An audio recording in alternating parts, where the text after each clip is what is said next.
Join us as we tackle coding challenges on Code Crusaders.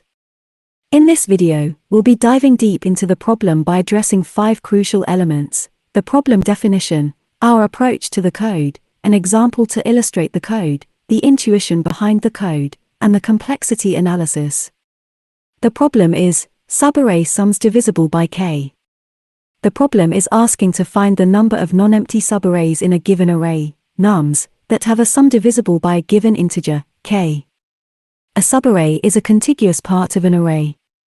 For example, if the given array is 1, 2, 3, 4, some possible subarrays are 1, 1, 2, 2, 3, 3, 4, and 1, 2, 3, 4. In this problem, we are asked to find the number of subarrays in the given array that have a sum that is divisible by k. For example, if the given array is 4, 5, 0, -2, -3, 1, and k is 5, the solution would be 7 because there are 7 subarrays that have a sum divisible by 5, 4, 5, 5, 0, 0, -2, -3, -3, 1. So, the solution should return an integer, the number of subarrays in the given array that have a sum divisible by k.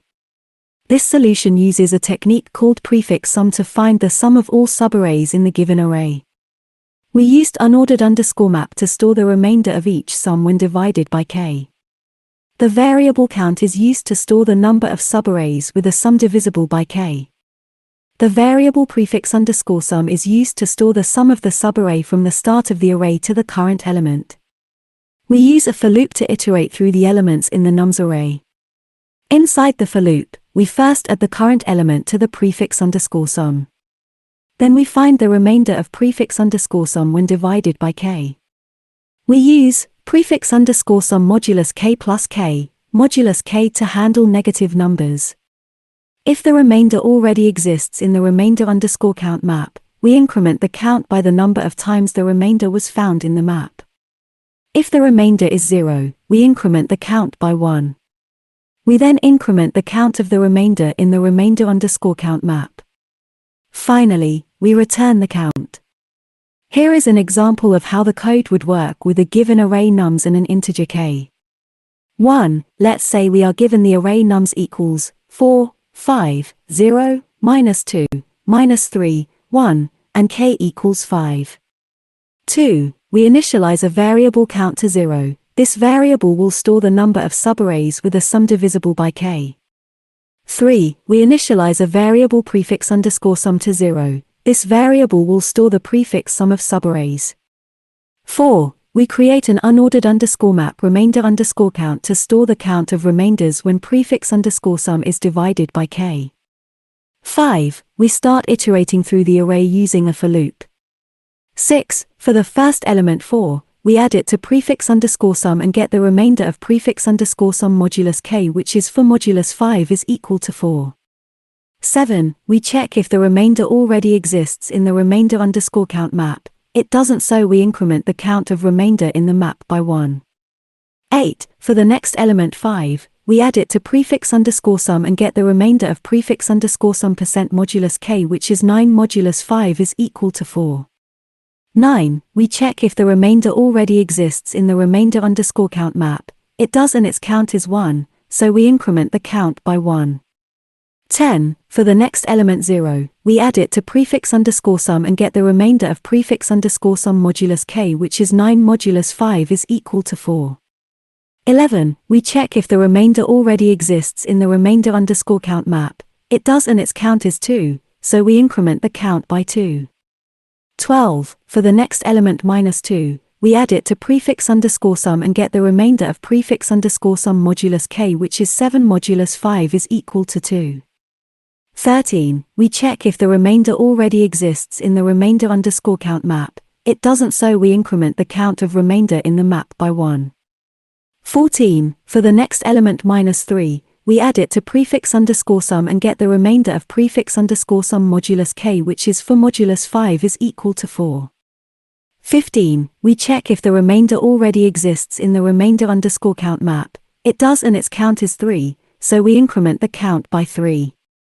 16. For the last element 1, we add it to prefix underscore sum and get the remainder of prefix underscore sum modulus k, which is 5 modulus 5. 17. We check if the remainder already exists in the remainder underscore count map. It doesn't, so we increment the count of remainder in the map by 1. 18. After iterating through the entire array, we end up with the count of 7, which is the number of subarrays with a sum divisible by k. 19. Finally, we return the count, which is 7. In this example, the subarrays that have a sum divisible by k are 4, 5, 5, 0, 0, -2, -3, -3, 1. The code uses the prefix sum approach to find the sum of all subarrays in the given array in O(1) time and uses an unordered underscore map to store the count of the remainders when the prefix sum is divided by k in order to efficiently find the number of subarrays with a sum divisible by k. The prefix sum approach is used in this problem because it allows us to find the sum of any subarray in the given array in big O(1) time by using the prefix sum array.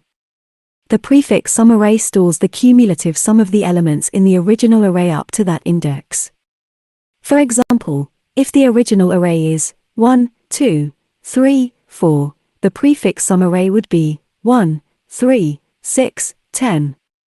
If we want to find the sum of the subarray from index 1 to 3 in the original array, we can simply use the prefix sum array to find the sum of the subarray in big O(1) time by subtracting the prefix sum at index 0 from the prefix sum at index 3. We used an unordered underscore map to store the count of the remainders when the prefix sum is divided by k. The reason behind this is that we need a way to store the number of times a particular remainder has occurred so that we can increment the count of subarrays with a sum divisible by k. An unordered underscore map is an efficient data structure to use for this purpose because it has an average big O(1) time complexity for searching, insertion, and deletion operations. In the solution, we iterate over the array and for each element, we add it to prefix underscore sum. Then we calculate the remainder of prefix underscore sum when divided by k. If the remainder already exists in the remainder underscore count map, we increment the count by the number of times the remainder was found in the map. If the remainder is 0, we increment the count by 1. We then increment the count of the remainder in the remainder underscore count map. Finally, we return the count. We also added k to the remainder while calculating it. Prefix underscore sum modulo k plus k modulo k. This is to handle the negative numbers. If the prefix underscore sum is negative, the remainder will also be negative. So, we add k to make sure remainder is positive. In summary, we used the prefix sum approach to find the sum of all subarrays in big O(1) time and an unordered underscore map to store the count of the remainders when the prefix sum is divided by k in order to efficiently find the number of subarrays with a sum divisible by k. The time complexity of the code is big O(n) and the space complexity is big O(n) as well. The time complexity of the code is big O(n) because we are iterating through the array once, and for each element, we are performing constant time operations like adding the current element to prefix underscore sum, checking if a remainder already exists in the remainder underscore count map, and incrementing the count of the remainder in the map.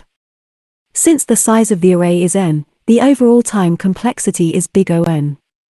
The space complexity of the code is big O(n) because we are using an unordered underscore map to store the count of the remainders when the prefix sum is divided by k. The size of this map will be at most n because we are inserting one entry for each element in the array. Therefore, the space complexity is big O(n).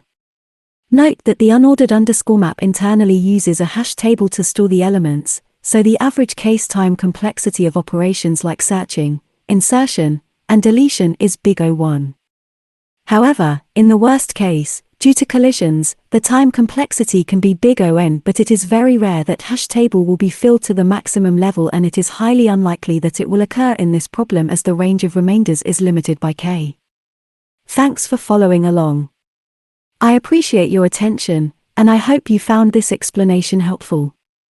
If you found this video helpful, make sure to hit the like button, leave a comment, and subscribe for more content like this.